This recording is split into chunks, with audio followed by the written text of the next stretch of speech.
आप सभी बच्चों को बहुत बहुत नमस्कार है। आशा करता हूं कि आप लोग स्वस्थ होंगे, मस्त होंगे और अपने लक्ष्य के लिए समर्पित होंगे। हम लोग एक बहुत ही इम्पोर्टेंट सेशन पर आज बात करेंगे और बहुत से बच्चों के एग्ज़ाम हैं, जैसे बीपीएससी 4.0 की भी बात हो रही है। यूपी में भी इस समय टीजीटी पीजीटी का दौर चल ही रहा है। साथ में यूजीसी नेट एक ऐसी परीक्षा है जो वर्ष में 2 बार होती है और वहाँ पर बिल्कुल आदमी को दिमाग लगाना चाहिए। विशेष रूप से जो बच्चे एमए हैं हिस्ट्री से या जो कर नहीं कर पा रहे हैं वो करें, क्योंकि यूजीसी नेट एक गोल्डन अपॉर्चुनिटी है आपके सामने। अच्छी नौकरी है, सम्मानजनक नौकरी है, तो मैं तो यही कहूँगा कि आप यूजीसी नेट की तैयारी करें। और मेरी क्लास जो है वो पूरी तरह से यूजीसी नेट को टारगेट रख के बनाई गई है। तो हम लोग देखिए, क्वेश्चन के पास मत जाइएगा। क्वेश्चन के साथ साथ जो अगल बगल जो चीज़ें मैं आपको बताता हूँ वो आपके लिए बहुत ही इम्पोर्टेंट है, इस बात को ध्यान रखिएगा। जो भी चीज़ें मैं बता रहा हूँ उसको जरूर देखिए, क्योंकि वहाँ से बहुत से क्वेश्चन आपको बनेंगे। क्वेश्चन सिंपल है लेकिन जो कहीं की एक्सप्लेनेशन होगा वो गजब का होगा और उसी से क्वेश्चन बनते हैं। तो हम लोग इसी के साथ अपने पहले क्वेश्चन के साथ बात करते हैं। देखिए, पहला क्वेश्चन ही आपके कहीं की स्क्रीन पर है कि हरिजन सेवक संघ की स्थापना 1932 की बात हो रही है कि 1932 में कौन कर रहा है। ये हरिजन संघ की स्थापना की बात यहां पर की जा रही है। थोड़ा ध्यान रखें कि 1932 में कौन कर रहा है।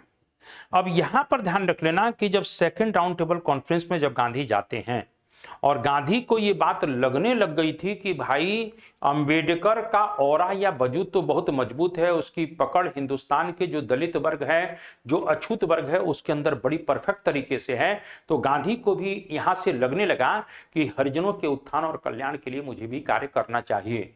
यानी मैं ये कह सकता हूं कि अंबेडकर एक तरह से गांधी के लिए चैलेंजिंग बन गए थे, क्योंकि अंबेडकर का प्रभाव दिन प्रतिदिन बढ़ रहा है, विशेष रूप से इस वर्ग के अंदर। तो इसीलिए गांधी अब क्या करते हैं कि 1932 में देखिए, दलितों को जो नाम हरिजन दिया है वो गांधी ही दे रहे हैं। यानी दलित समाज जो अछूत समाज है उसको नाम जो हरिजन दिया था वो गांधी ही दे रहे हैं। इससे अंबेडकर सहमत नहीं है, लेकिन फिर भी मैं कहना चाहता हूं कि 1932 में इस तरह से गांधी जब संगठन जो बना रहे हैं दलितों के कल्याण के लिए, तो उसका नाम क्या है? तो उसका नाम है अखिल भारतीय अस्पृश्यता विरोधी लीग। ये नाम है, अस्पृश्यता विरोधी लीग, ये नाम उन्होंने रखा है। अभी हरिजन नाम नहीं रखा था, इसका नाम रखा था अखिल भारतीय अस्पृश्यता विरोधी लीग। इसका कहीं न कहीं नाम है। पहला क्वेश्चन यहीं पर बन रहा है। अब जब इन्होंने दलितों को जब हरिजन नाम दे दिया, तब इन्होंने जो है अखिल भारतीय हरिजन संघ इसका नाम दिया। यानी इसी का नाम अखिल भारतीय हरिजन संघ नाम पड़ जाता है। ठीक है, तो अखिल भारतीय हरिजन संघ 1932 में बन रहा है और उस समय के एक बहुत बड़े उद्योगपति हुए जिनका नाम था घनश्याम दास बिरला।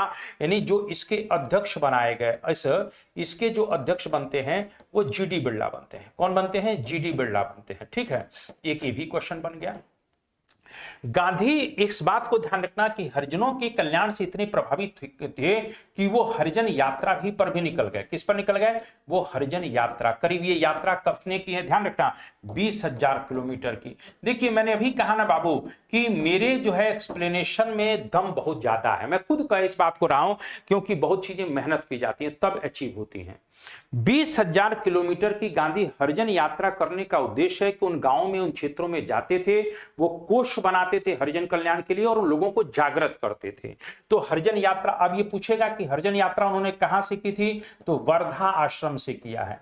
कहां से किया था? तो वर्धा आश्रम से कुल के हरिजन यात्रा शुरू करते हैं। फिर वो पूछेगा, इस बात को ध्यान रखना कि यात्रा जो हो रही है 20,000 किलोमीटर की, ये तरह से कह सकते हैं कि ये नवंबर 1933 से लेकर जुलाई 1934 के बीच में ये हरिजन यात्रा हो रही है। ठीक है ना? तो गांधी हरिजन यात्राओं पर भी निकल रहे हैं। गांधी हरिजन नाम से समाचार पत्र भी निकाल रहे हैं। यानी समाचार पत्र भी गांधी हरिजन नाम से ही निकाल रहे हैं, ये भी ध्यान रखिएगा। और इस तरह से इसके हरिजन के दो तुलना के संस्करण हुआ करते थे, एक हरिजन बंधु और दूसरा हरिजन हरिजन हरिजन सेवक। यानी हरिजन बंधु और हरिजन सेवक, इस तरह से दो समाचार पत्र भी हरिजन के तहत निकल रहे हैं। तो यहां पर प्रश्न बहुत इंपॉर्टेंट है कि गांधी 32 में क्या बना रहे हैं। तो महात्मा गांधी इस तरीके से जो है हरिजन सेवक संघ की स्थापना करते हैं, अखिल भारतीय अस्पृश्यता विरोधी लीग का निर्माण करते हैं। गांधी ने कुछ और भी संगठन बनाए थे, तो गांधी बहुत से संगठन और बनाते हैं। देखिए जब भी आप पढ़ रहे हैं ना, तो एक एक चीज को पढ़ लीजिए, क्योंकि चारों पांचों विभूतियां इसमें बहुत महत्वपूर्ण है। तो सबको छोड़ देंगे तो ठीक नहीं रहेगा ना बाबू। क्या निकलना है? यूजीसी नेट निकलना है महाराज, ऐसे थोड़ी निकल जाता है यूजीसी नेट। थोड़ा सा मैं देखिए एक चीज आपको बताऊं ना, जब तक रगड़ नहीं होगी कुछ मिलने, देखिए बाबू हम लोग गरीब परिवारों के लोग हैं, हम लोग अमीर, हमारा ना तो संबंध मंत्री जी से है ना हमारा संबंध, क्योंकि मैं खुल के इसलिए बोलता रहता हूं क्योंकि बिना संबंध के कुछ हो नहीं पाएगा। या तो हमारे मंत्री जी से लिंक हो जाए, या कलेक्टर साहब से हो जाए, या कोरोना के किसी बड़े अधिकारी से हो जाए, या किसी बहुत बड़े आदमी से हो जाए, तो कुछ हो पाएगा कि चलो जो है कुछ दाना पुना मिलता रहेगा।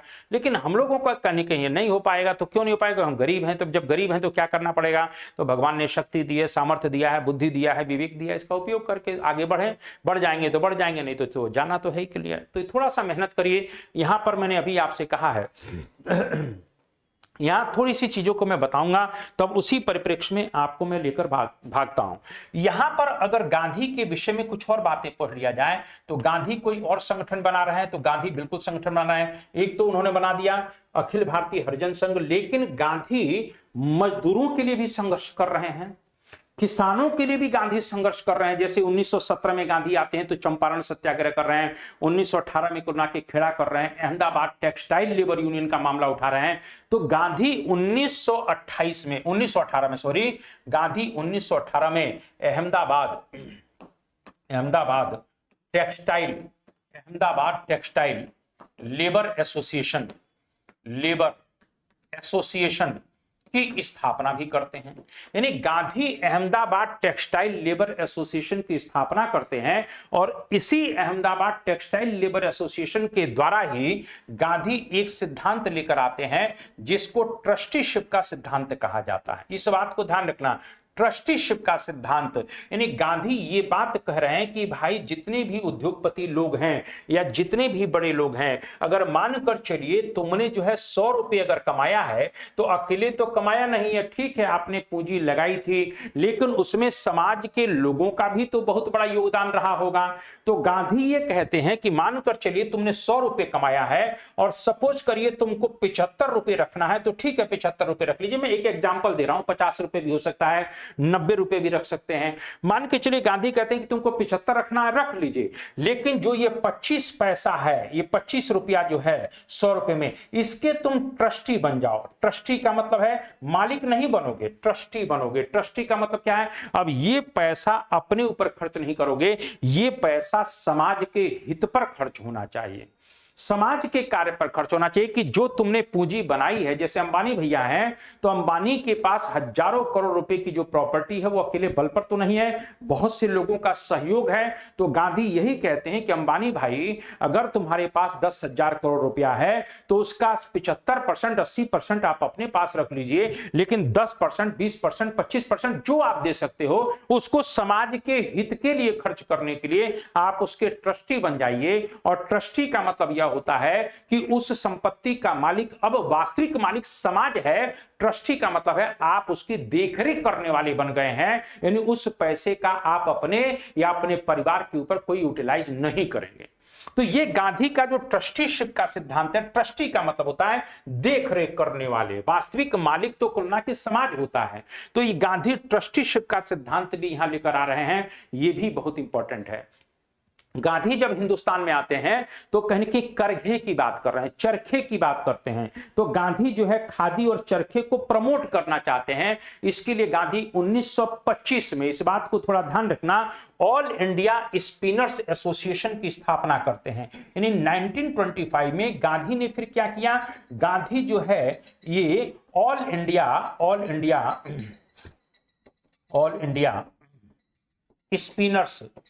स्पिनर्स एसोसिएशन की स्थापना गांधी करते हैं। तो ये ऑल इंडिया स्पिनर्स एसोसिएशन की स्थापना का उद्देश्य क्या है? कि वो चरखे को और खादी को, यानी स्वदेशी का मामला आ गया, तो चरखे और खादी को स्वतंत्रता आंदोलन के प्रतीक बनाने के तौर पर वो इसको प्रमोट करना चाहते हैं। इस प्रकार की चीजें आप लोगों से बिल्कुल कहीं ना कहीं पूछी जा सकती है, इस बात को थोड़ा सा ध्यान रखिएगा। तो मेरा कहने का मतलब है कि गांधी ये सब काम कर रहे हैं और ये चीजें हम लोगों को मालूम होना चाहिए। यदि इसी संदर्भ में हम अंबेडकर के ऊपर भी बात कर लेते हैं, क्योंकि अभी अभी अपन ने ऑप्शन में देखा था कि ऑप्शन में अपने अंबेडकर भी भैया थे, तो यहां पर अंबेडकर की भी चर्चा कर लेते हैं, अंबेडकर की भी चर्चा कर लेते हैं। तो अंबेडकर, तो यहां पर अंबेडकर की बात करते हैं तो ऑल इंडिया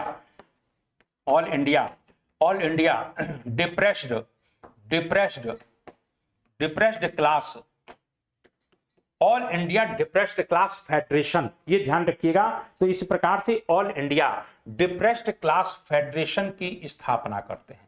यानी अंबेडकर भी all India depressed class federation की स्थापना करके जो दलित और उपेक्षित वर्ग के लोग हैं उनको कहीं ना कहीं समाज की मुख्य धारा से जोड़ने का प्रयास कर रहे हैं। यह भी प्रश्न आपसे बिल्कुल पूछा जाएगा, इस बात को थोड़ा सा ध्यान रखिएगा। अगर हम यहां पर थोड़ा ध्यान रखें, 1927 में इसी प्रकार से अगर देते हैं तो 1927 में समता समाज संघ की स्थापना करते हैं, समता समाज संघ। तो समता समाज संघ की स्थापना भी वो 1927 में कर रहे हैं, ये भी प्रश्न आपसे बिल्कुल पूछा जाएगा। क्लियर हो रही है मेरी बातें? तो 1927 में वो समता समाज संघ की स्थापना करते हैं। इसी प्रकार से इंडिपेंडेंट लेबर पार्टी की स्थापना, समाज समता संघ, समता संघ। इसी प्रकार से उन्होंने 1936 में जो चुनाव में भाग लेगी इंडिपेंडेंट लेबर पार्टी की स्थापना करते हैं, जिन्होंने एक प्रकार से बंबई में एक अच्छा परफॉर्मेंस पार्टी ने दिया था और 14 सीटें कहीं ना कहीं इन लोगों ने जीता था, यह भी आपसे पूछा जा सकता है। इसी प्रकार से all India scheduled class federation, ये थोड़ा सा ध्यान रखना, एक और क्वेश्चन पूछा जा सकता है। बहिष्कृत हितकारिणी सभा, बहिष्कृत हितकारिणी सभा, हित ये सब क्वेश्चन याद रख लीजिएगा। बहिष्कृत हितकारिणी सभा की स्थापना भी अंबेडकर करते हैं 1924 में। इसी प्रकार से अगर हम आते हैं तो 1940 के दौर में कहीं कि अंबेडकर बहुत सी चीजों को समझ गए हैं। तो all India scheduled caste federation, यानी ऑल इंडिया शेड्यूल्ड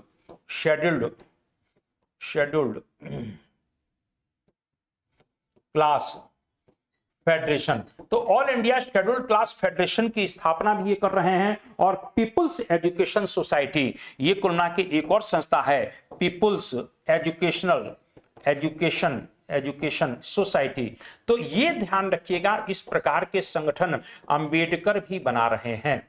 तो अंबेडकर भी कहीं ना कहीं समाज की मुख्य धारा से जोड़ने के लिए एक प्रकार से इस तरह के संगठनों का निर्माण कर रहे हैं, चाहे all India depressed class federation की बात हो, चाहे समाज समता संघ की बात हो, इंडिपेंडेंट लेबर पार्टी की बात हो, बहिष्कृत हितकारिणी सभा की बात हो, all India scheduled class federation की बात हो, या पीपुल्स एजुकेशनल सोसाइटी की बात हो, यहां तक कि वो बहिष्कृत भारत नामक समाचार पत्र भी निकाल रहे हैं। क्लियर हो रही मेरी बातें? तो यहां पर देखिए, जब हम लोग कहीं ना कहीं क्वेश्चन पढ़ेंगे, अंबेडकर तो अपने आप में अद्भुत व्यक्तित्व है महाराज। देखिए गांधी और अंबेडकर के बीच में बहस बराबर होती रहती है। कुछ देखिए, गांधी भी समाज सुधार चाहते हैं, गांधी भी चाहते हैं कि भाई दलित समाज को मुख्य समाज की धारा से जोड़ा जाए, गांधी भी चाहते हैं कि छुआछूत समाप्त हो जानी चाहिए। तो अंबेडकर यही बात तो गांधी से कह रहे हैं कि गांधी छुआछूत जब समाप्त करना चाहते हैं तो कैसे समाप्त होगा? तो गांधी कहते हैं कि देखो जी, इसको समाप्त करने के लिए एक ही उपाय है। बोले क्या उपाय है? बोले हमें सवर्ण समाज के लोगों को जगाना चाहिए।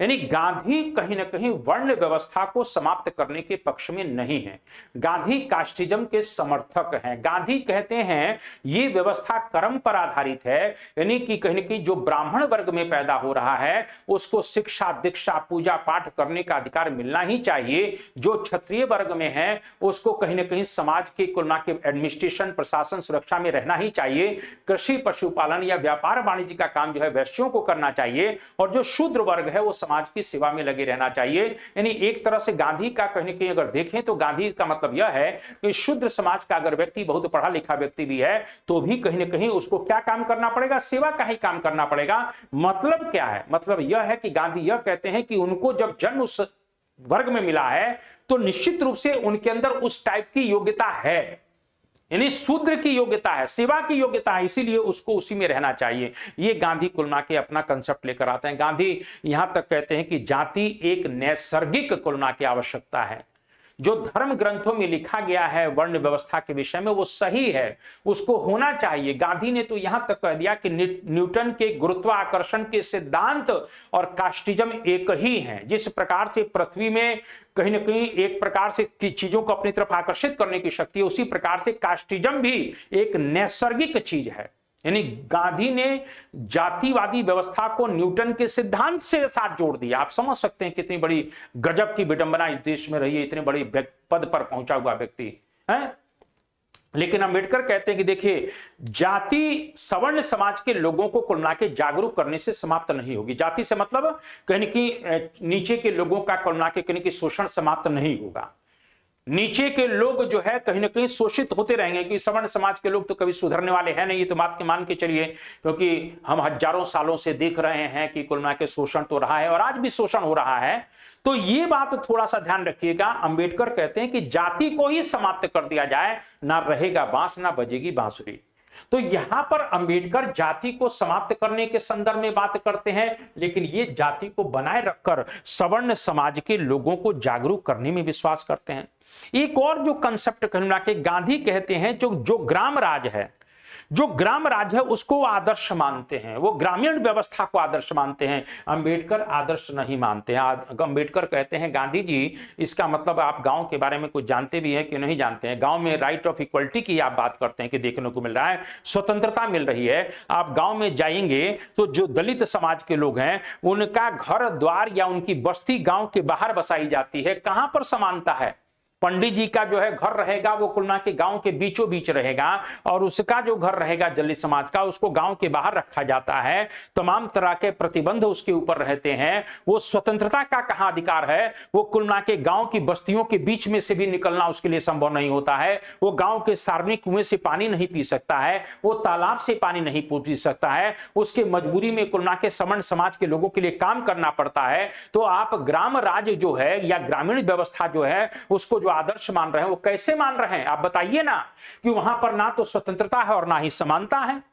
तो इस तरह से बहुत सी चीजों को लेकर मतभेद है, कभी हम चर्चा करेंगे। लेकिन मैंने आपको कहा कि इस प्रकार के क्वेश्चन को थोड़ा ध्यान रखिएगा। तो यहां पर ये ऑप्शन महात्मा गांधी, ज्योतिबा फुले की बात कर लेते हैं। तो ये ध्यान रख लेना, महाराष्ट्र का सुधारक जो निम्न जातीय आंदोलन का प्रणेता है, निम्न जातीय आंदोलन के प्रणेता हैं, कहीं न कहीं ज्योतिबा फुले सत्य शोधक समाज की स्थापना करते हैं। सत्य शोधक समाज की स्थापना करते हैं, तो सत्य शोधक समाज की स्थापना करते हैं। ये गुलामगिरी, इस प्रकार से गुलामगिरी नामक कुल मिला के कहीं न कहीं एक तरह से किताब लिखते हैं, जिसमें कुल मिला के अस्पृश्य लोगों के विषय में बहुत कुछ बताने का प्रयास किया गया है। सार्वजनिक सत्य धर्म पुस्तक भी लिखते हैं, तो ये गुलामगिरी भी लिखते हैं, और ज्योतिबा फुले और सार्वजनिक सत्य धर्म पुस्तक, सत्य धर्म पुस्तक ये भी लिख रहे हैं। तो इस तरह से ध्यान रख लेना। इस तरह से मैं कह सकता हूं कि महात्मा गांधी इसमें सही है। आगे अपन बढ़ जाते हैं, इतनी बातें समझ में आ गई होंगी, और आगे बढ़ जाते हैं। All India trade union Congress के पहले अध्यक्ष कौन थे? बहुत अच्छी बात है कि all India trade union Congress के पहले अध्यक्ष, देखिए यहां पर श्रीपाद अमृत डांगे को आप देख रहे हैं, ये कम्युनिस्ट नेता है। ये कौन से नेता है? ये कम्युनिस्ट व्यक्ति है, ये ध्यान रखना। और इन्होंने किताब लिखा है, वो किताब जो कौन सी है? तो गांधी बनाम लेनिन। कौन सी किताब है? तो गांधी बनाम लेनिन, ये किताब लिखते हैं। गांधी बनाम लेनिन इन्होंने किताब लिखा है। लाला लाजपत राय कहीं न कहीं आप जानते ही हैं, ये उग्रवादी विचारधारा के पोषक हैं, उग्रवादी विचारधारा के पोषक हैं, ये भी आप लोग जानते हैं। और लाला लाजपत राय के बारे में आप बहुत अच्छी तरह जानते हैं कि कहीं न कहीं तिलक, लाला लाजपत राय, बिपिन चंद्रपाल कहीं न कहीं कांग्रेस के अंदर संघर्ष की विचारधारा को या संघर्ष की बात को उठा रहे हैं। लेकिन जो मूल बात है, थोड़ा सा उसमें बात करना चाहता हूं कि all India trade union Congress के जो पहले अध्यक्ष बनाए गए थे वो लाला लाजपत राय ही बनाए गए थे। ये वही लाला लाजपत राय हैं कि जब साइमन कमीशन का विरोध हो रहा था तो इन्हीं के ऊपर कहीं ना कहीं लाहौर के एसपी स्कॉट के आदेश पर, ध्यान रख लेना, नाम जो बोल रहा हूं सुन लीजिए, सैंडर्स नहीं बोल रहा हूं, स्कॉट बोल रहा हूं, क्योंकि भगत सिंह, राजगुरु, सुखदेव स्कॉट को मारने गए थे, मौके पर डीएसपी साहब मिल गए थे, इसीलिए उनको ठोक दिया गया। स्कॉट के आदेश पर जब लाठी चार्ज हुआ तो लाला लाजपत राय की 1 महीने बाद ही डेथ हो जाती है। तो ये तो चलिए ठीक है, all India trade union Congress, यानी हम यहां पर एटक की बात कर रहे हैं। किसकी बात कर रहे हैं? एटक की बात। तो जब एटक की बात करते हैं तो एटक की स्थापना कब हो रही है? 1920 में हो रही है, बिल्कुल सही है। बंबई में हो रही है, ये भी सही बात है। इसके संस्थापक, अब एटक के संस्थापक पूछेगा तो इसके एटक के जो संस्थापक हैं वो एनएम जोशी हैं। कौन है? एनएम जोशी। ये ऊपर वाले दिए गए ना, यही एनएम जोशी एटक के संस्थापक थे। ये भी आपसे बिल्कुल पूछा जाएगा, ठीक है। इसके बाद यहां पर ध्यान रखना, इस एटक बहुत बड़ा संगठन था, तो यहां पर एटक के कहने के उपाध्यक्ष कौन थे? ये उपाध्यक्ष भी पूछ सकता है। तो ये जो जोसेफ बैप्टिस्टा थे ना, ये कहने के उपाध्यक्ष, ये जोसेफ बैप्टिस्टा। तो ये जोसेफ जो बैप्टिस्टा हैं ये उपाध्यक्ष हैं, ये भी प्रश्न आपसे पूछा जा सकता है। महासचिव कहीं पूछ लिया जाए कि एटक के महासचिव कौन थे, तो एटक के जो महासचिव थे वो कोलकाता के दीवान चमन लाल हैं। कौन है? दीवान चमन लाल है, ये भी आपसे पूछा जा सकता है। दीवान चमन लाल भी पूछा जा सकता है। क्लियर हो रही है बच्चे बात? अब एक चीज ध्यान रखिएगा कि एनएम जोशी पहला व्यक्ति है जो इंटरनेशनल लेबर एसोसिएशन, लेबर संगठन जो है, ऑर्गेनाइजेशन, उसके एक प्रकार से बैठक में भाग लेने गया।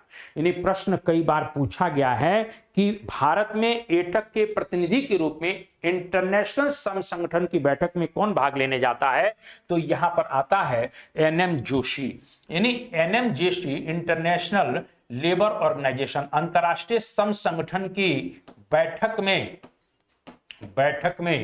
एटक के प्रतिनिधि बनकर गए थे। एटक के प्रतिनिधि बनकर कहीं कहीं गए थे, ये ध्यान रख लेना। ये भी प्रश्न आपसे पूछा जाएगा। अब एक क्वेश्चन आएगा, जोसेफ बैप्टिस्टा का नाम आपने सुन ही लिया है, तो यहां देखेंगे आप जोसेफ बैप्टिस्टा के विषय में कि एक क्वेश्चन और बनता है कि जब अप्रैल 1916 में जब तिलक होम रूल लीग की स्थापना करते हैं, कहां से करते हैं? तो पुणे के बेलगांव से। तो पुणे के बेलगांव से जब तिलक होम रूल लीग की स्थापना कर रहे हैं, होम रूल लीग का गठन कर रहे हैं, तो उस होम रूल लीग का जो अध्यक्ष बनाया गया था वो जोसेफ बैप्टिस्ट को बनाया गया था। ये भी प्रश्न आपसे पूछा जाएगा। Joseph Baptist.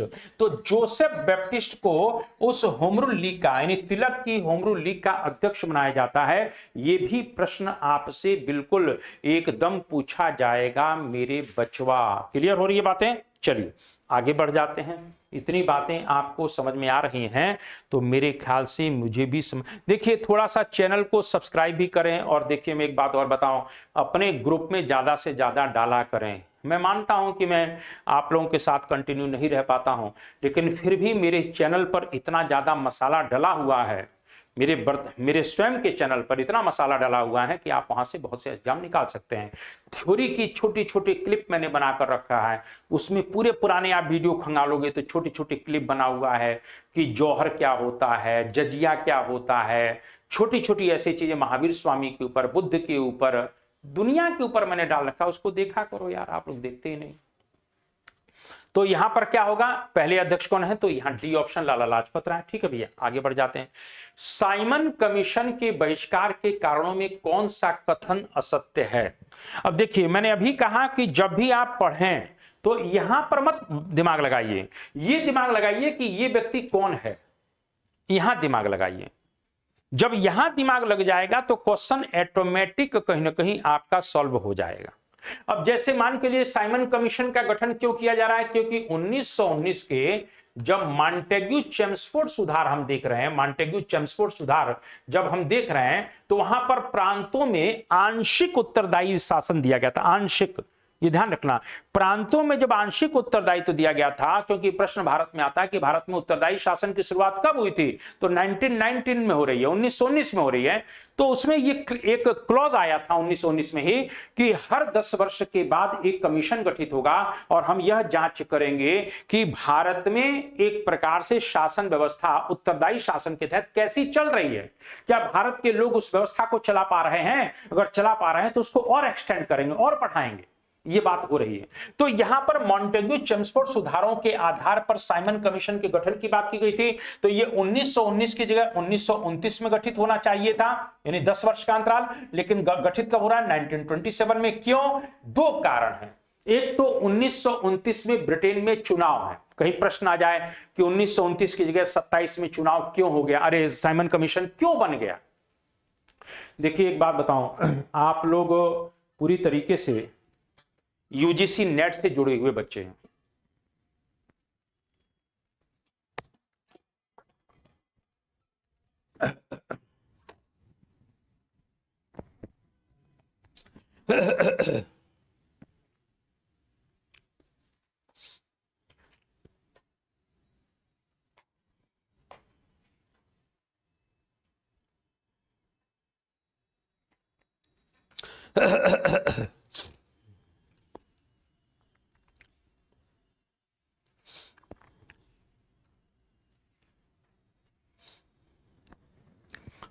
एक तरह से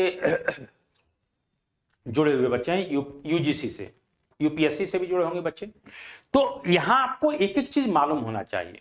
पहला कारण तो यही है कि ठीक है साहब 1929 में चुनाव है, ये बात तो ठीक है, लेकिन इस समय ब्रिटेन में जिसके पास सत्ता है 1927 में, वो कंजर्वेटिव पार्टी है। ब्रिटेन में 3 दल हुआ करते थे, यानी ब्रिटेन की बात अगर करते हैं तो ब्रिटेन में 3 पार्टियां हैं। एक कंजर्वेटिव जिनको रूढ़िवादी कहते हैं, कंजर्वेटिव। दूसरे कौन है? लिबरल, जो मॉडरेट है। और तीसरे कौन है? Labour party. ये दोनों को मिला के मॉडरेट लोग थे। तो यहां पर जो कंजर्वेटिव लोगों की सत्ता है, वो नहीं चाहते हैं कि भारत के लोगों को ज्यादा से ज्यादा अधिकार मिले। तो उनको लगा कि पता नहीं हम 1929 के चुनाव में आ पाएंगे कि नहीं आ पाएंगे, इससे अच्छा है कि कुल मिला के 27वें कमीशन का गठन कर दिया जाए। और सर जॉन साइमन, और ध्यान रखना कहीं प्रश्न आ जाता है कि ये जो जॉन साइमन है जिनकी अध्यक्षता में कमीशन गठित होता है, ये लिबरल पार्टी का व्यक्ति है। ध्यान रखना, लिबरल पार्टी का है, ये लिबरल पार्टी का, ये उदारवाद। भले कंजर्वेटिव लोगों ने शासन सत्ता समिति का गठन किया है, लेकिन ये व्यक्ति लिबरल पार्टी का है। दूसरी चीज ये आता है कि साइमन कमीशन का कौन सा व्यक्ति था, ये ध्यान रखना, साइमन कमीशन का कौन सा व्यक्ति है जो बाद में ब्रिटेन का प्रधानमंत्री बनेगा, और उसका नाम है क्लीमेंट एटली। क्या नाम है? क्लीमेंट एटली, जो इसके मेंबर थे, लेबर पार्टी से हैं। किस पार्टी से हैं? लेबर पार्टी से हैं। तो बाद में कुल मिला के देश की आजादी के समय में ब्रिटेन के प्रधानमंत्री बने। अब बात आ जाते हैं यहां पर क्वेश्चन पर। तो साइमन कमीशन कहीं ना कहीं गठित हो जाता है 1927 में। गठन कब हो रहा है, यहां पर ध्यान रखना, गठन कब हो रहा है? 27 में साइमन कमीशन का गठन। लेकिन भारत कब आ रहा है? तो ये भारत जो आ रहा है, भारत वो 2 बार आ रहा है। एक 3 फरवरी 1928 को, यानी साइमन कमीशन जो आ रहा है वो 3 फरवरी 1928 को आ रहा है। और दूसरी बार जो आ रहा है वो अक्टूबर 1928 को। यानी साइमन कमीशन जो भारत में है वो 2 बार आया। फिर तीसरा प्रश्न बनेगा कि जो साइमन कमीशन है उसके 7 मेंबर, ये तो बताने की जरूरत नहीं कि 7 मेंबर अंग्रेज थे, चूंकि हमारे बारे में आप जानना चाहते थे, लेकिन हमारा ही रिप्रेजेंटेशन इसमें नहीं था, इसीलिए उस कमीशन को हम श्वेत कमीशन भी कह देते हैं। इसको 7 मदारियों वाला भी कमीशन कहा जाता है, वो छोड़िए। फिर आ जाता है कि जब 2 बार आया तो कांग्रेस का अधिवेशन जब हो रहा है, कहां पर? दिसंबर 1927 में मद्रास में। तो इस मद्रास अधिवेशन की अध्यक्षता डॉक्टर अंसारी कर रहे हैं। कौन कर रहे हैं? डॉक्टर अंसारी।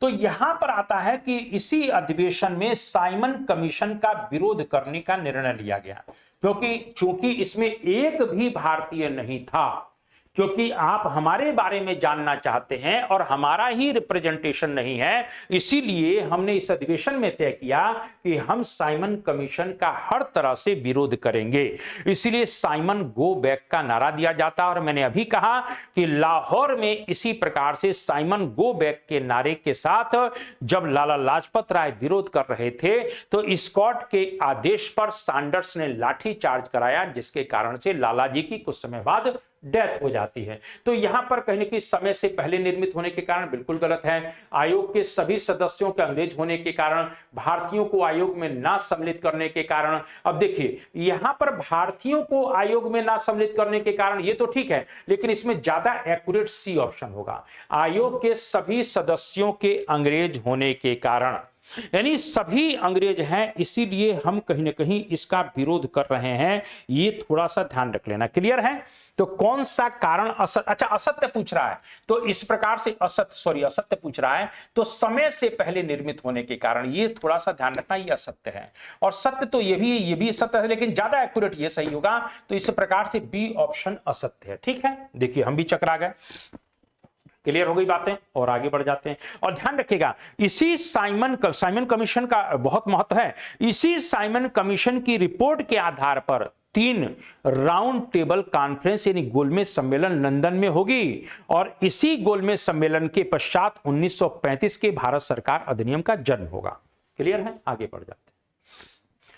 पहली बार भारतीय तिरंगा झंडा कब फहराया गया? गजब का क्वेश्चन है भाई, हम तो इसके बारे में बिल्कुल नहीं जानते हैं। हम सही बता रहे हैं, हम बिल्कुल नहीं जानते हैं। थोड़ा सा क्वेश्चन का जवाब आप लोग अगर दे देंगे तो हमको बहुत अच्छा लगेगा। चलिए, अगर हम यहां पर बात कर लेते हैं तो 1907 में स्टुटगार्ट सम्मेलन में आप जा रहे हैं, स्टुटगार्ट सम्मेलन जर्मनी में, तो वहां पर एक झंडा फहराया जाएगा तिरंगा, और वो झंडा कुल मिला के मैडम भीकाजी कामा फहराएंगे। मैडम भीकाजी कामा, जो जिन्हें मैडम भीकाजी कामा को मदर ऑफ इंडियन रिवॉल्यूशन के नाम से जाना जाता है, ये आपसे पूछा जा सकता है। तो मैडम भीकाजी कामा जो झंडा फहरा रही हैं वो 3 रंगा है, वो ही तिरंगा है। तो इस प्रकार से तिरंगा जो झंडा है, इस प्रकार से तिरंगा है, तो यहां पर ये हरा है, ये पीला है और ये लाल है, यानी हरा पीला लाल, और ये बीच वाला है, इसमें वंदे मातरम। यानी यहां पर कह सकते हैं कि स्टुटगार्ट सम्मेलन में मैडम भीकाजी कामा ने जो है इस तरह से भारत के स्वतंत्रता के प्रतीक पहले झंडे को फहराया। ये बात बिल्कुल कहीं ना कहीं आपकी बात में दम है। लेकिन यहां पर थोड़ी सी चीजों को हम लोग लेकर बात करें तो यहां पर अगर 1920 के दशक की बात करते हैं, 21 भी हो सकता है, 1920 के दशक में गांधी जी ने पिंगली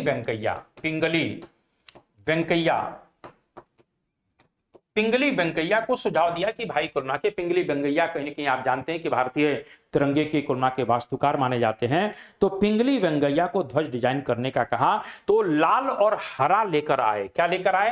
यानी पिंगली वेंकैया जो है ये 2 जो है लाल और हरा, इसमें एक में चरखे का भी निशान था। लेकिन गांधी जी ने कहा कि नहीं यार, थोड़ा सा एक तरह से सफेद भी होना चाहिए, जो उसकी श्वेत पवित्रता का प्रतीक है।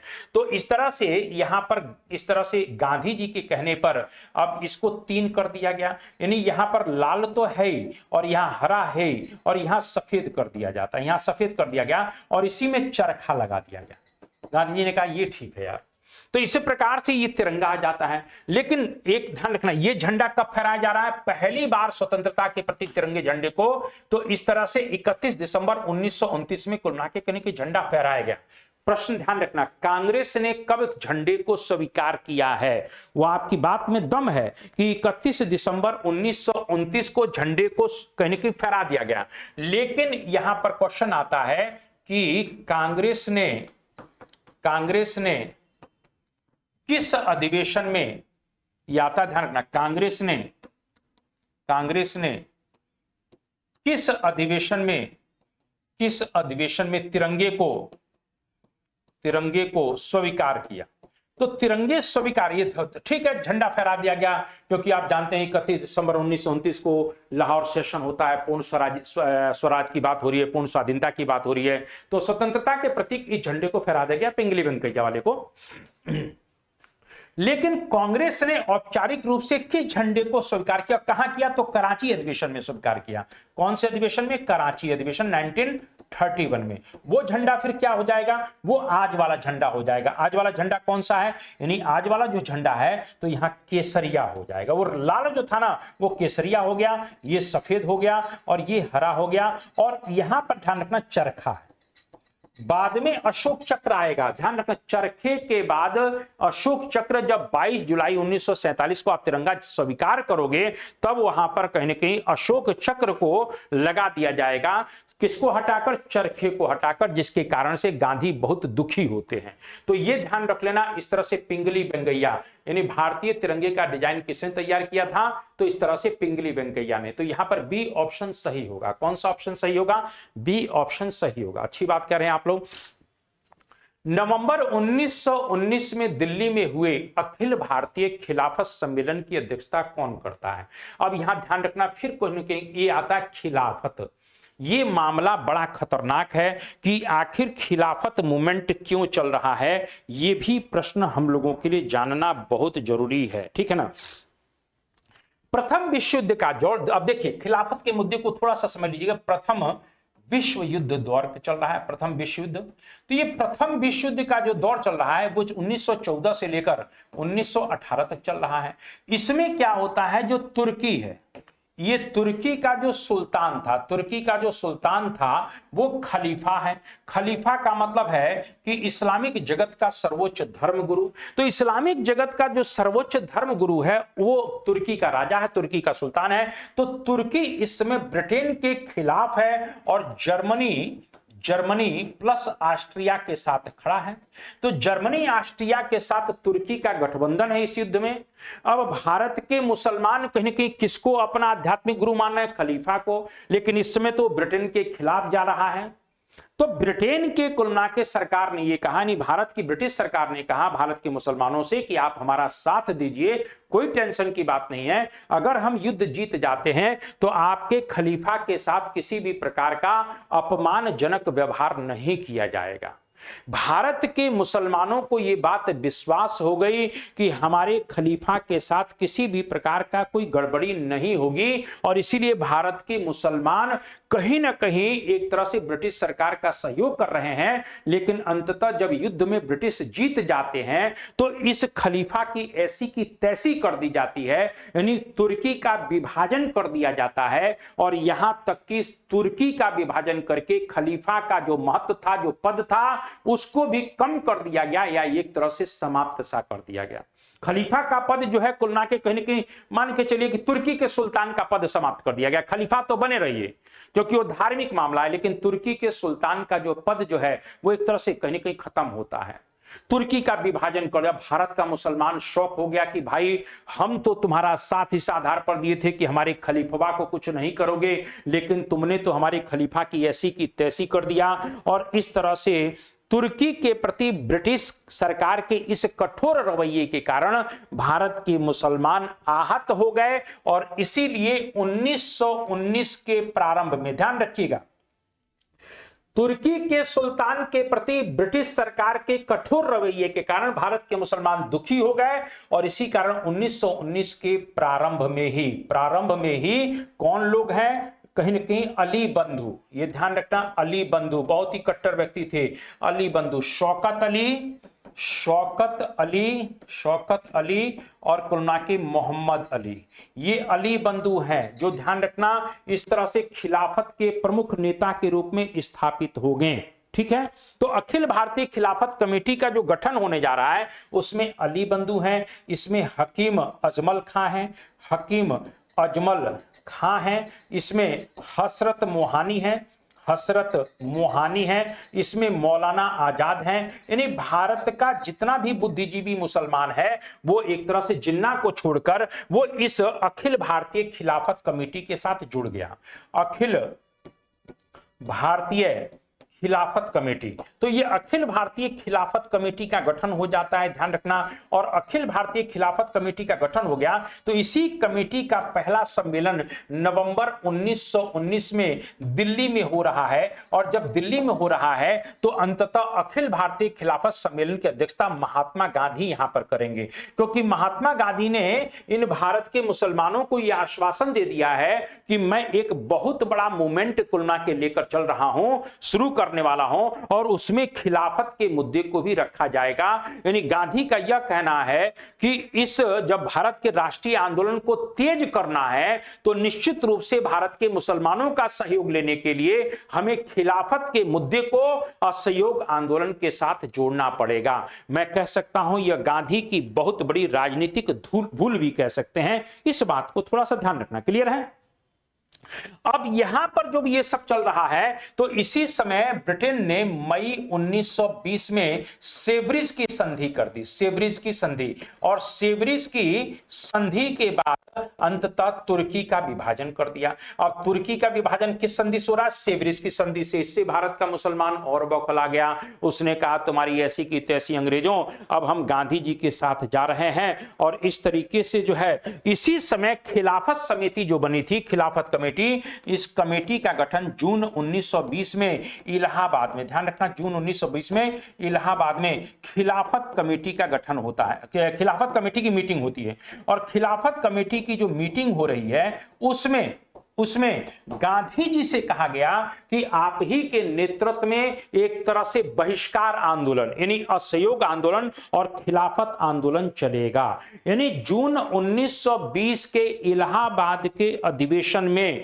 जैसा कि स्कूलों का, कॉलेजों का, न्यायालयों का, वस्तुओं का बहिष्कार करने का निर्णय लिया गया और गांधी जी को आंदोलन का नेतृत्व करने का कुल मिला के कहीं की कार्य सौंपा गया। कहीं प्रश्न आ जाए कि गांधी जी को नेतृत्व देने की बात कौन से अधिवेशन में की गई है, तो कहीं ना कहीं लीग के, ये ध्यान रखना, खिलाफत कमेटी के इलाहाबाद अधिवेशन में गांधी जी से कहा गया कि अब आप कहीं ना कहीं एक प्रकार से इस मूवमेंट को चलाने का या इसको नेतृत्व करने का कार्य आपको हम सौंप रहे हैं। इस बात को ध्यान रखना। क्लियर है? तो एक तरह से आप देखिए 1 अगस्त 1920 को, सब चीजें समझते जाइए, 1 अगस्त 1920 को गांधी असहयोग आंदोलन चला रहे हैं। गांधी ने 1 अगस्त 1920 को असहयोग आंदोलन चलाया है। तो खिलाफत कमेटी ने कब चलाया? तो 31 अगस्त 1920 को खिलाफत समिति ने औपचारिक तौर पर असहयोग आंदोलन की शुरुआत की। कांग्रेस ने कब शुरू किया? 1 अगस्त 1920 को गांधी जी के नेतृत्व में। लेकिन गांधी जी के ही नेतृत्व में जो खिलाफत कमेटी जो है असहयोग आंदोलन चलाएगी, खिलाफत कमेटी, वो कब चलाएगी? 31 अगस्त 1920 को। ये ध्यान रखना, 31 अगस्त 1920 को कुल मिला के खिलाफत कमेटी कहीं ना कहीं एक तरीके से ये करने जा, ये सभी प्रश्न आपसे पूछे जाएंगे, इसीलिए सब बता रहा हूं, ठीक है ना।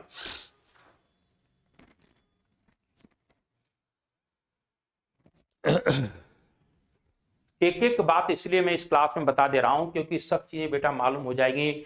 ये तो बता देंगे कि 1916 में अखिल भारतीय तो गांधी हैं, ये तो सही हो गया, लेकिन बाकी भी तो चीजें जानना चाहिए। खिलाफत मूवमेंट क्या है? एक धार्मिक मूवमेंट है भाई। कहीं कहीं तुर्की के सुल्तान जो है वो खलीफा हैं, खलीफा की ऐसी तैसी हो गई, भारत के मुसलमान आहत हो गए। अरे तुम्हें अपने देश में गुलामी की जंजीरों में जकड़ा गया, उसके लिए तुमको आहत होना चाहिए था कि खलीफा के साथ क्या हो रहा है, उसका कहीं ना कहीं आप देख रहे हो कि खलीफा को क्यों हो रहा है। अब खलीफा के लिए कुल मिला के तुम लोगों ने खिलाफत कमेटी बना लिया। गांधी जी को लगा कि भाई इसके साथ जुड़ जाया जाए, मुसलमान भी हमारा सपोर्ट कर देंगे, और इसीलिए अखिल भारतीय खिलाफत सम्मेलन की अध्यक्षता करने गांधी दिल्ली पहुंच गए।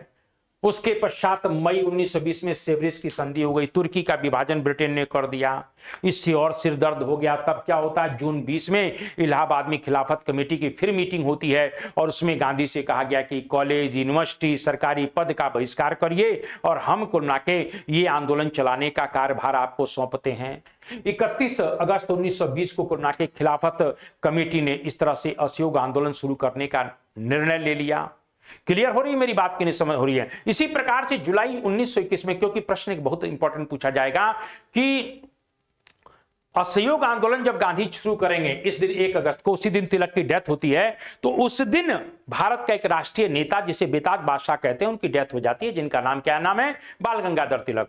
लेकिन खिलाफत कमेटी का मेंबर पहला कौन है जो गिरफ्तार होता है, तो कुल मिला के मौलाना शौकत अली, मोहम्मद अली बंधु लोग गिरफ्तार हो जाते हैं। क्यों हो जाते हैं? क्योंकि अली बंधुओं ने, ये ध्यान रखना क्वेश्चन आएगा, ये अली बंधुओं ने जुलाई 1921 में कराची में एक मीटिंग की, और कराची में जब ये लोग मीटिंग करते हैं तो कराची मीटिंग में इन्होंने कुलना के मुसलमानों को यह कहा कराची में कि ये मुसलमानों, तुम लोग ब्रिटिश सेना से कुलना के अपने को अलग कर लो। यानी जो मुसलमान ब्रिटिश सेना में शामिल है, युद्ध में शामिल है, उसको युद्ध से अलग हो जाना चाहिए, क्योंकि हमारा धर्म इसकी इजाजत नहीं देता है। यानी हमारा जो धर्म है वो कुलना के मुसलमानों, जो हम लोगों का धर्म है मुसलमानों का, वो इजाजत नहीं देता है कि हम अंग्रेजों की कुलना के सेना में शामिल होकर कुलना के उनके लिए कार्य करें। ये धर्म के खिलाफ एक तरह से फतवा जारी कर दिया। इसीलिए जो लोग सेना में हैं मुसलमान लोग, उनको नौकरी छोड़ देना चाहिए। इससे ब्रिटिश सरकार को लगा कहीं ऐसा ना हो कि वास्तव में ये बात हो जाए, तब अंततः अली बंधुओं को गिरफ्तार कर लिया जाता है। मौलाना मोहम्मद अली को पहले गिरफ्तार किया गया। तो कहां पर इस प्रकार का कहीं यही आ जाए क्वेश्चन कि अली बंधुओं ने कहां की मीटिंग में ऐलान किया कि भारत के मुसलमानों को ब्रिटिश आर्मी छोड़ देना चाहिए, यह धर्म के खिलाफ है, तो ये कराची अधिवेशन में हो रहा है। तो इस तरह के कहीं ना कहीं क्वेश्चन को हम लोगों को जब तक नहीं मालूम होगा तब तक हम लोग नहीं कर पाएंगे। अब एक क्वेश्चन बनेगा कि गांधी के खिलाफत सम्मेलन, गांधी के असहयोग आंदोलन के साथ जब खिलाफत के मुद्दे को जोड़ा गया तो किसने विरोध किया? मोहम्मद अली जिन्ना ने। मोहम्मद अली जिन्ना साहब कहते हैं कि भाई, मैं जिन्ना साहब इसलिए कह रहा हूं क्योंकि इस समय जिन्ना को जिन्ना साहब ही कहा जाएगा। जिन्ना सुअर कब होगा? जब 1940 आ जाएगा, लेकिन अभी जिन्ना जिन्ना साहब है। क्यों है? क्योंकि कहीं ना कहीं इस समय जिन्ना की सोच परफेक्ट है। जिन्ना कुलना के गांधी से कह रहा है कि इन अली बंधुओं के पीछे क्यों ढूंढ रहे हो, ये कट्टर व्यक्ति हैं, धार्मिक व्यक्ति हैं, रेडिकल व्यक्ति हैं, मौलाना हैं, इनको सपोर्ट मत करो। गांधी को इसने सिचाया, मना किया जिन्ना ने कि आप एक धार्मिक मुद्दे को कुलना के राजनीतिक मुद्दे के साथ मत जोड़िए। यानी जिन्ना ने कहीं ना कहीं खिलाफत आंदोलन का विरोध किया है। मेरी बात समझ गए बात? तो यहां पर थोड़ा सा ध्यान रखिएगा, इस तरह से प्रश्न बनेंगे और आगे बढ़ जाते हैं।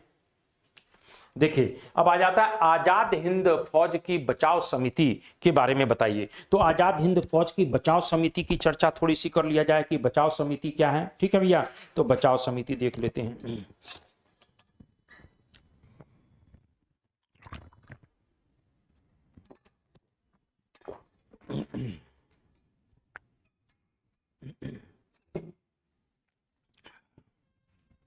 देखिए आजाद हिंद फौज के जो सेनानी हैं, आजाद हिंद फौज के जो सेनानी हैं, इसमें 3 महत्वपूर्ण लोग हैं। एक तो है शाहनवाज खां, दूसरे प्रेम सहगल, और तीसरे गुरुबख्श सिंह ढिल्लो। ठीक है ना, ढिल्लो। ये आजाद हिंद फौज के इन सेनानियों पर मुकदमा कहां चलेगा? दिल्ली के लाल किले में।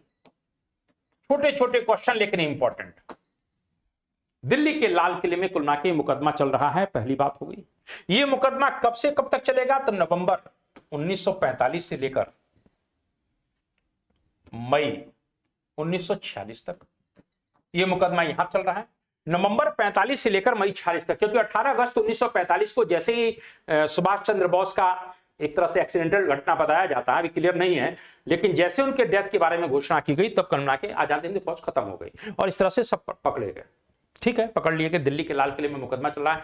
इस समय पूछा जाएगा कि हिंदुस्तान का जो गवर्नर जनरल है वो कौन है? तो लॉर्ड वेविल है। हिंदुस्तान का गवर्नर जनरल कौन है? तो लॉर्ड वेविल। देखिए एक एक चीज पता नहीं कौन सी बात कहां से पूछा जाएगा। सेनापति कौन है? औचिन्य लोग। अगर पूछा जाएगा कि सेना प्रमुख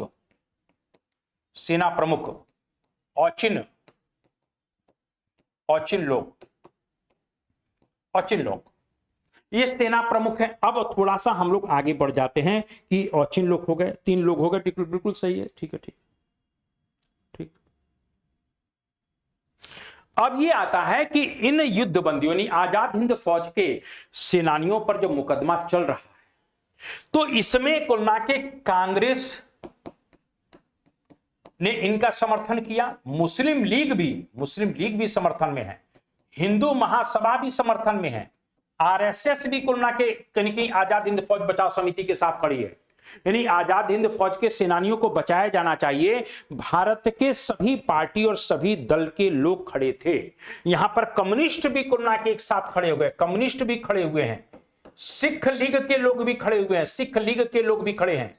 तो इस तरह से ध्यान रखना कि भारत की सभी पार्टी और दल के लोग लगभग आजाद हिंद फौज के सेनानियों को बचाने के लिए प्रयासरत हैं। अब आ जाते हैं मूल बात पर कि आजाद हिंद फौज की बचाव समिति के कुलना के सदस्य कौन नहीं थे। तो पूछा जाएगा बचाव समिति के अध्यक्ष कौन थे, तो ये भूला भाई देसाई, जिनको कभी कांग्रेस से निकाल दिया गया था। मैं आगे कभी चर्चा करूंगा देसाई लियाकत फार्मूला। भूला भाई देसाई और लियाकत के बीच में एक फार्मूला हुआ था और ऐसा माना जाता था कि कांग्रेस का कहना था कि गुप्त रूप से समझौता किया गया था, जिसके कारण से भूला भाई देसाई को कांग्रेस से बाहर कर दिया गया। ये इस समय 68-70 साल की इनकी उम्र हो चुकी है, लेकिन टॉप क्लास के कहीं ना कहीं बैरिस्टर थे। इनको याद किया गया कि भाई आजाद हिंद फौज के बचाव के लिए आप आइए। ये बुढ़ा व्यक्ति सब अपमान झेलने के बाद भी इनके बचाव के लिए खड़ा हो गया। तो यहां पर ध्यान रखना अध्यक्ष कौन पूछा जाएगा, यह भी पूछा जाएगा। इसके बाद और लोग सदस्य जो कौन थे, तो तेज बहादुर सप्रू। और कौन लोग थे, तो कैलाश नाथ काटजू। और कौन लोग थे, तो इसमें कुलना के अरुणा आसफ अली।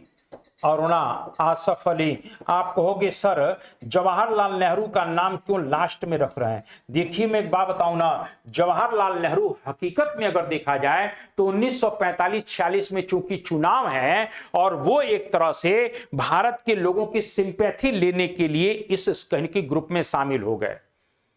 हकीकत में देखा जाए लड़ने वाले तो भूला भाई हैं, ये चुनावी एजेंडे के, क्योंकि चुनाव इस समय है। उनको लगा कि भारत, क्योंकि यहां पर भारत का पूरा जनमानस इसमें आजाद हिंद फौज के सेनानियों के साथ है। आजाद हिंद फौज को छोड़ दो, लाल किले को तोड़ दो, इस प्रकार का पूरे देश में नारा हो गया। इन तीनों को मृत्यु दंड दे दिया जाता है। यानी इन तीनों सेनानियों को क्या दे दिया जाता है, मृत्यु दंड। लेकिन जैसे ही मृत्यु दंड की खबर आई, पूरे हिंदुस्तान के कुलना के लोगों में कोहराम मच गया। और जब कोहराम मच जाता है तो उसके पश्चात अंततः कहीं ना कहीं इसको आजीवन कारावास में बदला गया और फिर बाद में इन लोगों को रिहा कर दिया गया। यानी एक तरह से लॉर्ड वेवेल ने अपने विशेषाधिकारों का प्रयोग करके इस मृत्यु दंड जो कुलना के कोर्ट से दिया गया था उसको समाप्त कर दिया और इसको आजीवन कारावास में बदला। लेकिन तत्काल ही उसके बाद में इन तीनों सेनानियों को रिहा किया जाता है। तो इसमें कौन नहीं थे, तो सरदार पटेल नहीं थे। क्लियर हो रही है मेरी बातें। तो सरदार पटेल कहीं ना कहीं इस में कहीं ना कहीं आजाद हिंद फौज की बचाव समिति के साथ नहीं थे। और आगे बढ़ जाते हैं। अभिनव भारत नामक संगठन की स्थापना, बहुत अच्छी क्वेश्चन है, ठीक है ना, ध्यान रखिएगा। जैसे मान के चलिए भगत सिंह की बात कर लेते हैं। मैं नास्तिक क्यों हूं, क्या गजब की बात है सर। नौजवान सभा पंजाब में, HSRA Hindustan socialist Republican association, ठीक है, इस पर अपन चर्चा करेंगे। लाला हरदयाल, चर्चा करूंगा इस पर, लंबी चर्चा करूंगा। 1913 गदर पार्टी, इस पर लंबी चर्चा होगी। लेकिन यहां पर आ जाते हैं वीडी सावरकर के ऊपर थोड़ी सी चर्चा होना जरूरी है। वीडी सावरकर की बात कर लिया जाए तो यहां पर वीडी सावरकर की बात करते हैं तो 1899 में इन्होंने मित्र मेला का गठन किया है। किसका गठन किया है? मित्र मेला का। यानी 1899 में ये मित्र मेला का गठन करते हैं। ठीक है सर। यही मित्र मेला 1904 में अभिनव भारत में परिवर्तित हो गया। किसमें हो गया? अभिनव भारत में। अभिनव भारत यानी वीडी सावरकर ने कहीं ना कहीं अभिनव भारत नामक एक संगठन का गठन करते हैं। ये भी थोड़ा सा पूछा जाएगा। ठीक है। अब इस अभिनव भारत के कहीं ना कहीं जो मेंबर थे, विशेष रूप से अनंत लक्ष्मण कन्हेरे ने नासिक के जिला मजिस्ट्रेट जैक्सन की गोली मारकर हत्या कर दी। अब यहां पर कुल मिला के नासिक षड्यंत्र केस, ये ध्यान रखना, नासिक षड्यंत्र केस जो 1909 में हो रहा है, इसमें अभिनव भारत का ही जो सदस्य है जिसका नाम है अनंत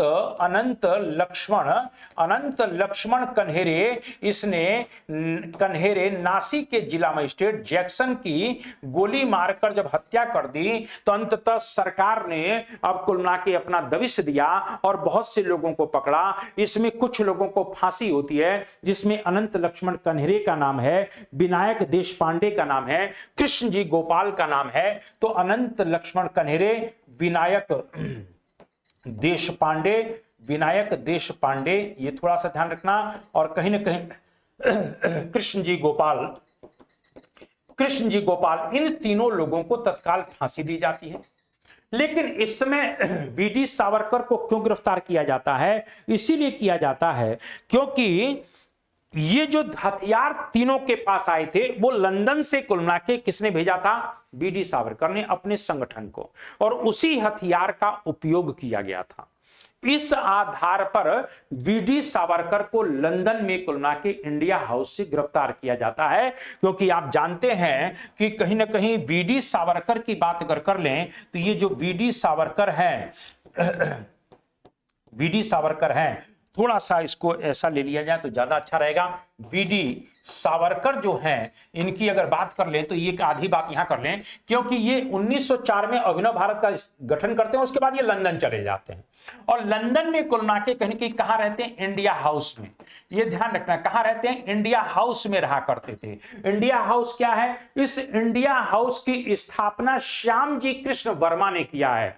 श्याम जी कृष्ण वर्मा एक बहुत बड़े क्रांतिकारी हुए और उन्होंने, इंडिया हाउस की स्थापना किसने किया है? ये श्याम जी कृष्ण वर्मा ने किया है। और श्याम जी कृष्ण वर्मा एक बहुत बड़े क्रांतिकारी थे। इंडिया हाउस एक तरह से क्रांतिकारियों का हॉस्टल हुआ करता था लंदन में। इसी में वीडी सावरकर साहब भी रहा करते थे और वीडी सावरकर साहब ने इसी समय 1857 के 50 वर्ष पूरे होने के उपलक्ष्य में यहीं पर रहते हुए 1907 में एक किताब लिखी थी, इंडियन वॉर ऑफ इंडिपेंडेंस। तो इंडिपेंडेंस 1857, यानी the Indian war of independence, यहीं पर रहते हुए वीडी सावरकर ने इंडिया हाउस में लंदन में एक किताब लिखी थी। हालांकि वो किताब बाद में हॉलैंड में छपती है क्योंकि अंग्रेजों ने छपने नहीं दिया था, लेकिन यहां पर the India war of independence किताब लिखते हैं, इंडियन वॉर ऑफ इंडिपेंडेंस।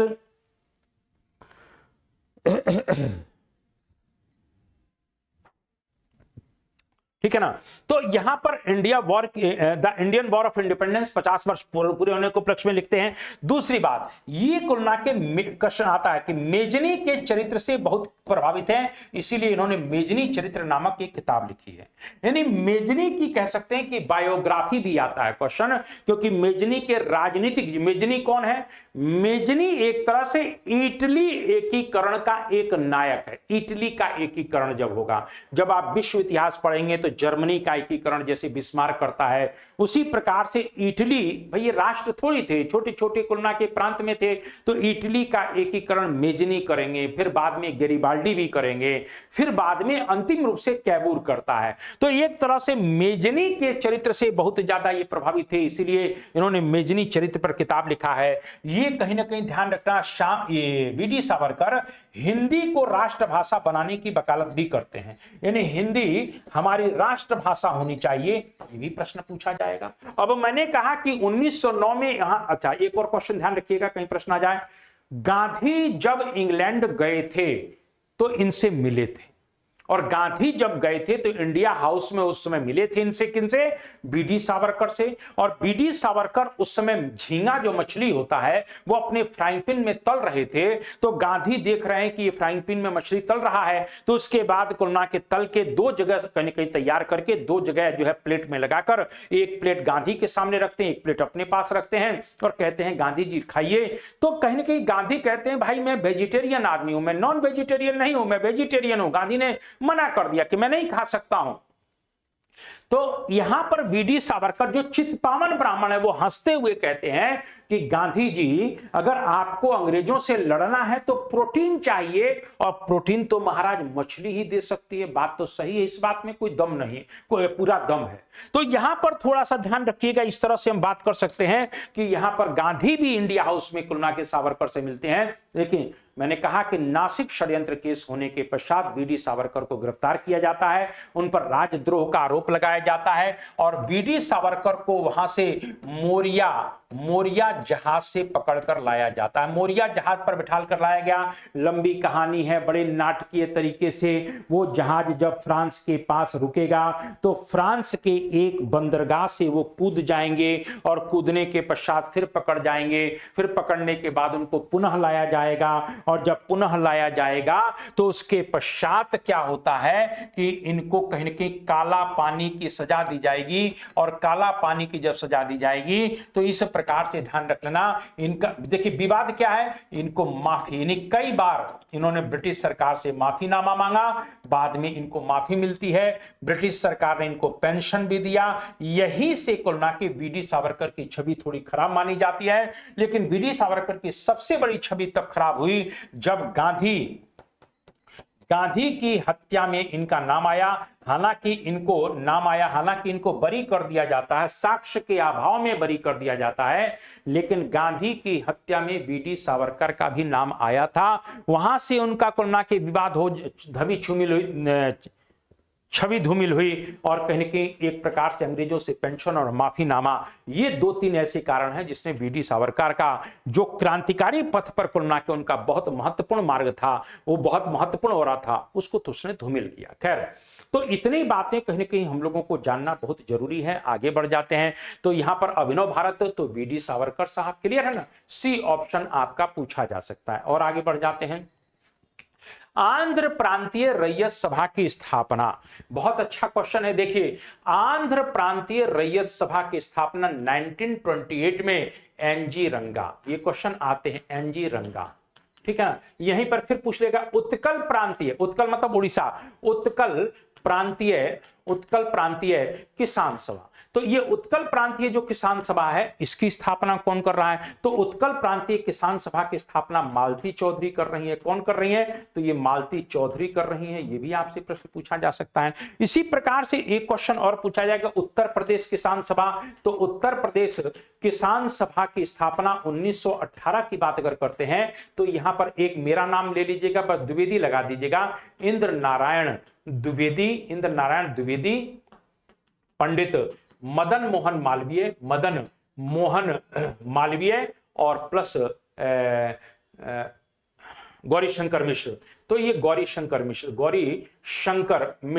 तो गौरी शंकर मिश्र, इंद्र नारायण द्विवेदी और पंडित मदन मोहन मालवीय, ये उत्तर प्रदेश किसान सभा की स्थापना करते हैं। इसी प्रकार से अवध किसान सभा, ये भी बहुत इंपॉर्टेंट है। और अवध किसान सभा से एक व्यक्ति है जो कभी फिजी देश का नाम सुना है ना, कभी फिजी में गिरमिटिया मजदूर हुआ करता था, लेकिन वो बाद में वहां से आ जाता है और एक तरह से अवध क्षेत्र में रामायण के प्रवचन कर करके किसानों को संगठित करता है और वो अवध किसान सभा की स्थापना करता है, जिसका नाम है बाबा रामचंद्र। क्या नाम है? बाबा रामचंद्र। इनके साथ झिंगुरी सिंह भी जुड़े हुए थे, झिंगुरी सिंह भी।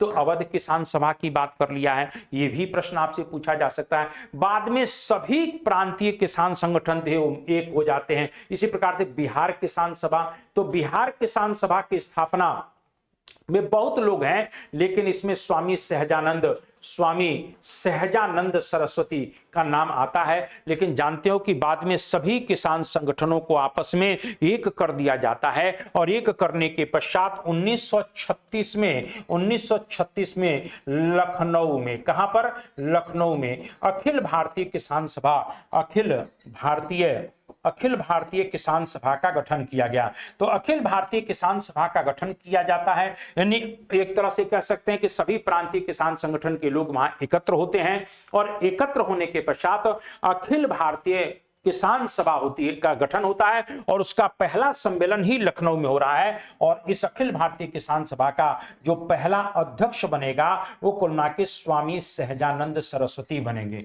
स्वामी सहजानंद सरस्वती, यानी कहीं ना कहीं अब सभी किसान संगठन एक मंच पर आ रहे हैं। तो अखिल भारतीय किसान सभा जो गठन होगा उसके पहले अध्यक्ष स्वामी सहजानंद सरस्वती बनते हैं। इसका महासचिव जो बन रहे हैं, महासचिव की बात करते हैं तो वो एनजी रंगा होंगे। कौन होंगे? एनजी रंगा बनेंगे, ये भी आपसे पूछा जाएगा। और एक क्वेश्चन और ध्यान रखना, इस अवध किसान सभा ने एक किसान बुलेटिन की शुरुआत भी किया है। क्या नाम है? किसान बुलेटिन की शुरुआत किया है, जिससे किसानों को जागरूक किया जाए। तो इस किसान बुलेटिन का संपादन जो कर रहे हैं वो इंदुलाल याग्निक कर रहे हैं। कौन कर रहे हैं? तो ये इंदुलाल याग्निक कुल मिला के कहीं कि इस बुलेटिन का संपादन करते हैं, ये भी आपसे पूछा जाएगा। किसानों को प्रशिक्षण भी देना है, तो किसानों को प्रशिक्षण देने के लिए आंध्र प्रदेश के नीदुबोल में, ध्यान रखना आंध्र, अब तो तेलंगाना है, नीदुबोल में, आंध्र प्रदेश के नीदुबोल में पहला किसान स्कूल बना। भारत का पहला किसान स्कूल जहां पर किसानों को ट्रेनिंग दी जाएगी वो नीदुबोल में एनजी रंगा के प्रयासों से बन रहा है। तो इतनी बातें तो कहीं ना कहीं सबको मालूम ही होना चाहिए। मालूम होना चाहिए कि नहीं होना चाहिए? चलिए, तो कह रहे हो मालूम होना चाहिए, तो बिल्कुल हम भी आगे बढ़ जाते हैं। ये कह रहा है कि निम्नलिखित को कालक्रम में सजाइए। लाल कुर्ती आंदोलन, सविनय अवज्ञा आंदोलन, भारत छोड़ो आंदोलन, असहयोग आंदोलन। तो यहां पर असहयोग जो आंदोलन है ये तो 1 अगस्त 1920 को हो रहा है, ये बताने की जरूरत नहीं है। गांधी जी पहले तो ब्रिटिश सरकार के सहयोगी थे, अब असहयोगी हो गए। अब यही प्रश्न मैं पूछ लेगा, गांधी सहयोगी से असहयोगी क्यों हो गए? हो गया काम। भाई गांधी जब आ रहे हैं 9 जनवरी 1915 को, तो अपने गुरुजी गोखले के सलाह पर भारत का भ्रमण करते हैं, विशेष रूप से पूर्वी भारत का। और भ्रमण करने के पश्चात लोगों को समझ लेते हैं। उसके पश्चात गांधी चंपारण में भाग लेते हैं, खेड़ा में लेते हैं, अहमदाबाद के मामले में लेते हैं, सब जगह भाग ले रहे हैं। और गांधी धीरे धीरे, यहां तक कि गांधी जो है फर्स्ट वर्ल्ड वार चल रहा था तो लोगों से कह रहे थे, अरे महाराज आप युद्ध में शामिल होइए, धन दीजिए, फलाना दीजिए, ढिमका दीजिए। यहां तक कि एक बात बता दूंगा आपको, गांधी जब गांव का दौरा करते थे तो गांव के लोग अपने दरवाजे बंद कर लेते थे। इतना गांव में गांधी का विरोध हो गया था, क्योंकि गांधी यह कह रहे हैं कि आप अपना बेटा और धन दोनों दीजिए जिससे हम ब्रिटिश हुकूमत की मदद करें। बेटा भी दीजिए सेना में भर्ती होने के लिए और धन भी दीजिए। इतना बड़ा कुलमा के गांव के लोगों ने कुलमा के गेट बंद करना शुरू कर दिया कि महाराज आप क्या कर रहे हैं? जो लोग हमारे ऊपर इतना अत्याचार, अन्याय, शोषण कर रहे हैं, आप कह रहे हैं कि अपना बेटा भी दो और धन भी दो। इसीलिए गांधी को सेना में भर्ती करने वाला सार्जेंट तक कह दिया गया। लेकिन फिर गांधी विरोधी क्यों हो गए? भाई आप तो कुल ना के कहीं ना कहीं सहयोग कर रहे थे, तो गांधी असहयोग आंदोलन चलाते हैं तो विरोध, क्योंकि अब आप रॉलेट एक्ट के खिलाफ आंदोलन चला रहे हैं। तो रॉलेट एक्ट के खिलाफ यानी कि कहीं ना कहीं आपने सहयोग किया था कि स्वशासन मिलेगा, उन्होंने आपको दे दिया रॉलेट एक्ट। क्या रॉलेट एक्ट है? किसी भी व्यक्ति पर मात्र संदेह हो जाएगा तो गिरफ्तार करके जेल में डाला जाएगा। रॉलेट एक्ट का जब विरोध किया गया तो आपको जलियांवाला दे दिया, जलियांवाले का लमचूस चुसा दिया है, हजारों लोग मार दिए गए। और इसको लमची सभी चूस ही रहे थे जलियांवाले का, तब तक आप एक धार्मिक मुद्दे को भी लेके आ गए, खिलाफत का मामला। तो इस प्रकार से 3 मुद्दे थे जो गांधी को सहयोगी से असहयोगी बनाते हैं। और 1 अगस्त 1920 को गांधी असहयोग आंदोलन की शुरुआत करते हैं। चलिए, भारत छोड़ो आंदोलन की बात करते हैं तो अगस्त संकल्प शब्द आता है, यानी 8 अगस्त 1942 को बंबई के ग्वालिया टैंक मैदान में, ग्वालिया टैंक मैदान जिसको कुलना के अगस्त क्रांति मैदान भी कहा जाता है, यहां पर गांधी ने एक संकल्प लिया है, करो या मरो कोआ। यानी गांधी का जो भारत छोड़ो आंदोलन है वो कहने की 8 अगस्त 1942 के अगस्त संकल्प से शुरू होता है। तो इसकी डेट भी आपको मालूम होगी, बताऊंगा, लंबी चीजें हैं। लाल कुर्ती आंदोलन से पहले सविनय अवज्ञा आ जाइए। अब सविनय अवज्ञा का मतलब क्या है कि गांधी कह रहे हैं कि हम शांतिपूर्ण तरीके से अहिंसा का मार्ग पर चलते हुए सत्याग्रह करके सरकार के कानून और नियमों का पालन नहीं करेंगे।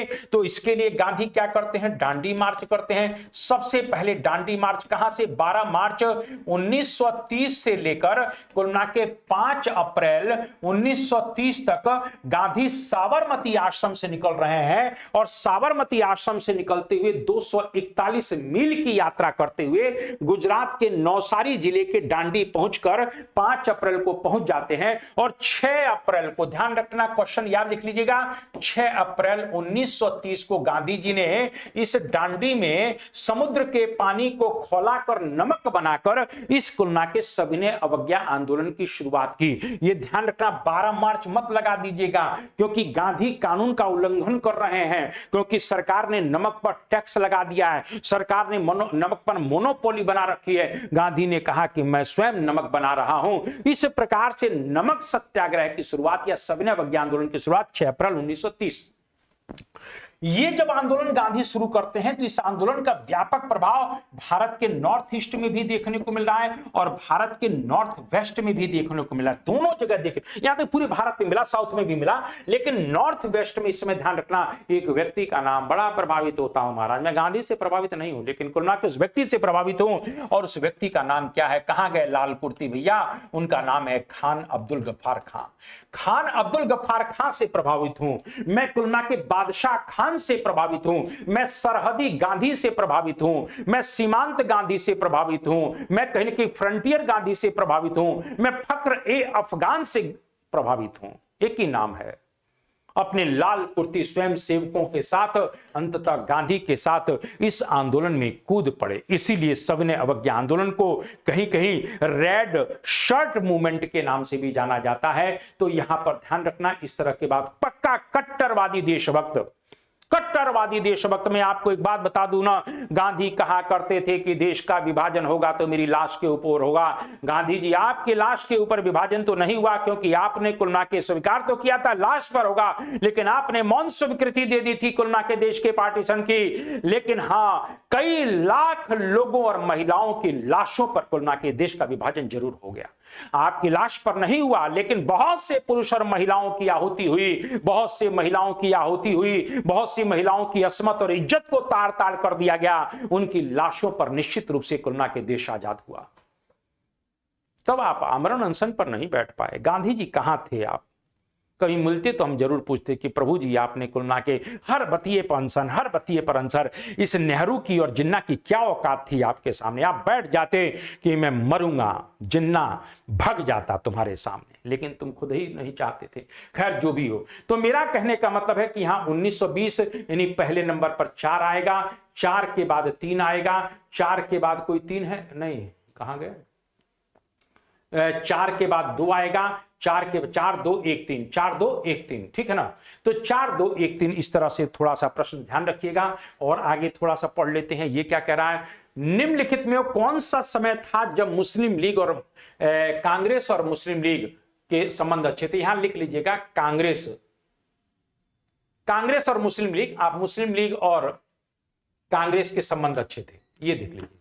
अब देखिए सर, मैं एक बात बताऊं ना, कोई भी संबंध स्वार्थ पर आधारित हो तो बहुत लंबा नहीं चलता है, बिल्कुल नहीं चलेगा। अब देखिए कहीं ना कहीं यहां पर क्या कह रहे हैं, 1916 से 22 लगा लीजिएगा। 1916 में जब लखनऊ अधिवेशन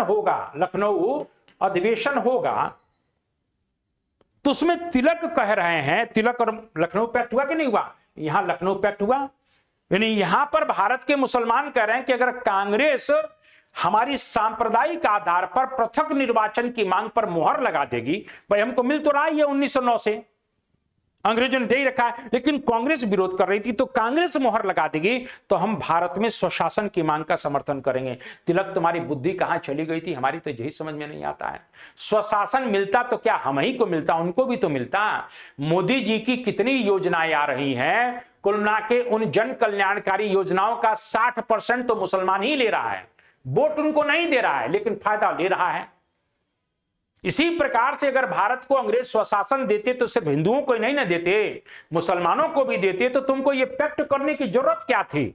क्योंकि लखनऊ पैक्ट तुमने 16 में किया और 30 वर्ष बाद पार्टीशन हो गया, क्योंकि भारत का मुसलमान जान गया कि इनका यही काम है। कुल मिला के इनका राष्ट्रगीत में संशोधन के लिए दबाव बनाते हैं तो संशोधन कर देते हैं, किसी चीज में कहते हैं तो सुधार कर देते हैं। तो इनका तो काम है, इनका कान ऐठेंगे, और कान जैसे ही ऐठा तुमने लखनऊ पैक्ट कर लिया, और लखनऊ पैक्ट करके इस प्रकार से भारत के मुसलमानों को तुष्टीकरण की नीति के तहत संतुष्ट कर दिया।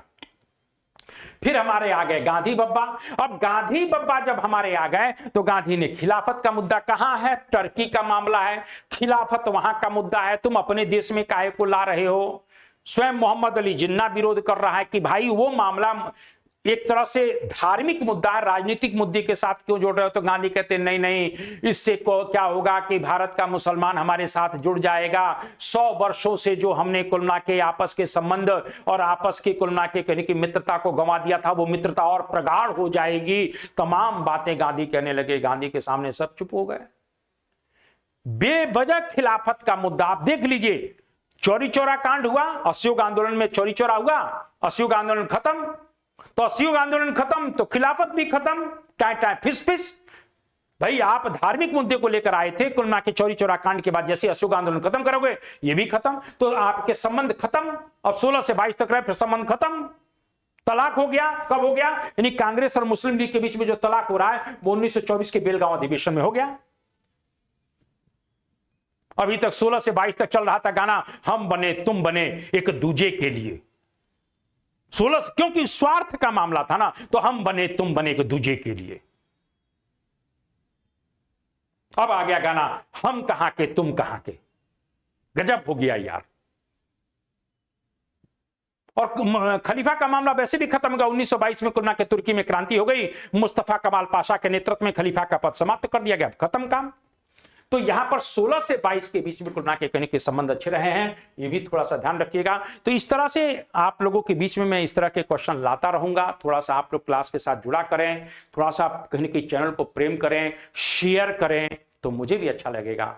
आप सभी लोगों को बहुत बहुत नमस्कार है। आप लोग सपोर्ट करते हो, नो डाउट, इसमें कोई शक की बात नहीं है, और हम लोग इसी प्रकार से सेशन लाते रहें। ठीक है, ओके।